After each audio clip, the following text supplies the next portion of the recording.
Hey everyone, and welcome back.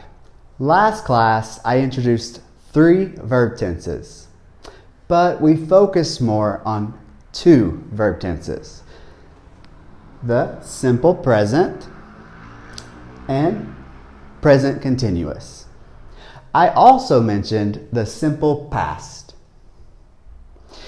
In this lesson, we will discuss the simple past more and the verb tenses that are easily confused with it. So, remember the auxiliary verb for the simple past is to do, but in the past, did. The next 2 verbs that I will introduce are going to be in the present perfect tense and the present perfect continuous tense. Now, remember with the present perfect tense that we use to have plus the past participle.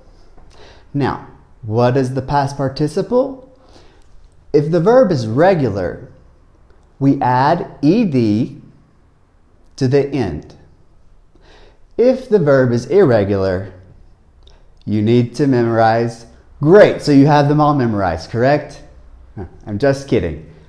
What you can do is step by step, take your time and begin to memorize those extra forms of our verb tenses. Also, later I will get to the pronunciation of each ed spelling because there are 3 different types. Now, what is the difference between simple past and present perfect? So, with the simple past, we talked about having a specific time or event in the past. For example, yesterday, last week, last year, 3 days ago. These are all specific times. Present perfect, yes, sounds in the present, but any tense that says perfect is in the past. The reason we name this present perfect is because we conjugate to have as have or has. So that's only the conjugation. Now, what makes something unspecific? That's a little more complicated. Now, first, we can make something unspecific on purpose. For example, before, in my lifetime. So, that's the easy part. But what makes something unspecific is also our list of unspecific adverbs. You may have never seen this before, but I'm going to go through each one and why they make it unspecific. So we have adverbs that make the sentence unspecific by nature. The first is already. For example, I have already seen Mamma Mia before. Now, we don't know when exactly that I saw Mamma Mia, and we don't know how many times that I have seen Mamma Mia, but we know I have. Second, ever. Only in questions. For example, have you ever seen Mamma Mia? And third, we have never. I have never seen Mamma Mia without singing. Good. Let's moving on. Number 4, we have 2 synonyms. These are still and yet. Now, still will be at the beginning before the main verb. Yet will be at the end of the sentence. But they are synonyms in this sense, the negative sense. For example, I still haven't seen Mamma Mia on Broadway. I haven't seen Mamma Mia on Broadway yet. Number 5. So far. Not far as in distance, but far as in a sequence of events and where we are. So far I have seen Mamma Mia 1 and Mamma Mia 2. If there is a Mamma Mia 3, please let me know. Good. Number 6, since. Now, this is a particular place in time.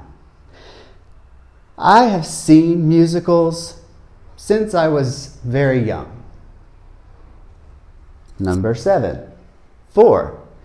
It's a duration of time. I have seen Mamma Mia for years to feel like I'm a child again. Good. So with these adverbs, it will really help you understand this difference. But, of course, as always, I'd like to look at the difference between simple past and present perfect. As we go through these exercises, remember that the simple past represents a specific time or event that occurred in the past, and the present perfect represents an unspecific time or event in the past. Also, don't forget to remember those unspecific adverbs that make the present perfect required. In the first example, we use the simple past because we have the specific time, yesterday. I went to the store yesterday. In the second example, we use the present perfect because we have an unspecific adverb, already. Already implies at some time in the past that is unspecified. So we don't know the exact time that I went to the supermarket, but we know that I have gone. I have already gone to the supermarket. So try a few examples on your own. Feel free to pause, go back, or go forward at your own speed.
Great. Now the next tense that I'm going to add is present perfect continuous. Now, this tense is a combination of being perfect, which is in the past, and continuous, which is until now. Present perfect continuous is exactly the way it sounds. So, in English, if an event begins in the past and continues until now, we must use this tense. Present perfect continuous and present perfect can be confused often because they both use the adverbs since and for, but in different ways. For example, I have been following Meryl Streep's success since her first film. I have been following Meryl Streep's success for exactly how old you think I am. So let's look at the difference between present perfect and present perfect continuous. During these exercises, we will compare the present perfect with the present perfect continuous. Don't forget that both the present perfect and the present perfect continuous use since, as in particular time, and for, as in a duration of time, but in different ways. The present perfect has other adverbs as well to watch out for. The difference between these tenses is if the event in the past stopped, as in present perfect, or if the event continues, as in present perfect continuous. In the first example, we use the present perfect continuous because I hope it stops soon means that the event that began in the past is still in process. It has been raining all day. I hope it stops soon. In the second example, we use the present perfect because first we have an unspecific adverb, never. Never implies that there is no possible specific time in the past. Second, we have another unspecific adverb, for. For, in this sense, implies that over a duration of time, there have been isolated events with unspecified time, but not an event that continues until this moment. So, try a few examples on your own. Feel free to pause, go back, or go forward at your own speed.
Great. I really hope these comparisons have been helping you since you began this journey. Make sure that you follow me, and I also recommend that you follow Meryl Streep by clicking follow. We will continue with the rest of the verb tenses in the next lesson. Thank you for your time and attention.